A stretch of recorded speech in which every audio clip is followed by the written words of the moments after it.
ঈদ মানে উৎসব, ঈদ মানেই বিনোদন। তাই তো কোরবানি ঈদের তৃতীয় দিনে রাজধানীর বিভিন্ন বিনোদন কেন্দ্রে ছুটেছেন নগরবাসী। ঈদের দীর্ঘ ছুটিতে ফাঁকা ঢাকায় স্বাচ্ছন্দ্যে ঘুরে বেড়ানোর, স্বজন বন্ধু বান্ধবদের সঙ্গে আনন্দে কাটাতে বিভিন্ন বিনোদন কেন্দ্রে ভিড় জমাচ্ছেন তারা। এসবে বিভিন্ন রাইডে উঠতে পেরে আনন্দে আপ্লুত শিশুরা। অনি হাসান মুন্নার ক্যামেরায় আরও জানাচ্ছেন আলাউদ্দিন আল আজাদ। রাজধানী জুড়ে চলছে কোরবানি ঈদের ছুটির আমেজ। আর ঈদকে স্মরণীয় করে রাখতে নগরবাসী ছুটছেন বিভিন্ন বিনোদন কেন্দ্রে। তাই তো কোরবানি ঈদের দিন থেকেই এসব বিনোদন কেন্দ্র এখন জমজমাট।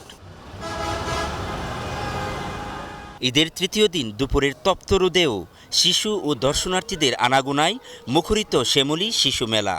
অভিভাবকদের সাথে ঘুরতে এসে রোমাঞ্চকর সব রাইডে চড়ে উচ্ছ্বসিত শিশুরা। যে আমরা আজকে ঘুরতে আসছি শিশু মেলা, অনেক ভালো লাগতেছে। আমি দাদি বাড়ি থেকে এসেছি, আমার খুব ভালো লাগতেছে। ভিড় লেগেছে মিরপুর বেড়িবাঁধের কাছে তামান্না ওয়ার্ল্ড ফ্যামিলি পার্কেও। বিনোদনের জন্য আকর্ষণীয় সব রাইড থাকায় আগ্রহের কমতি নেই শিশু কিশোরদের। ঈদের ছুটিতেও পার্কটি পরিণত হয়েছে হাজারো শিশু কিশোরদের আনন্দ মেলায়। আজকে আমরা ঘুরতে এসেছি, অনেক ভালো লাগছে।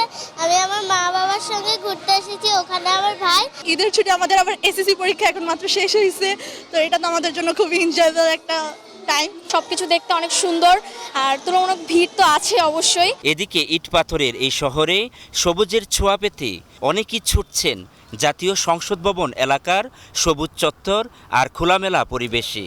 আর রাস্তার পাশে গড়ে উঠেছে খাবারসহ অস্থায়ী বিভিন্ন দোকান।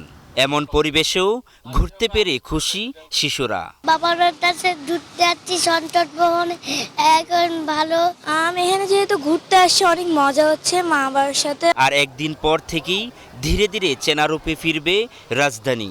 তাই তো ঈদের সুন্দর মুহূর্তগুলো এভাবেই ধরে রাখতে চান রাজধানীবাসী। আলাউদ্দিন আল আজাদ, গ্লোবাল টেলিভিশন, ঢাকা।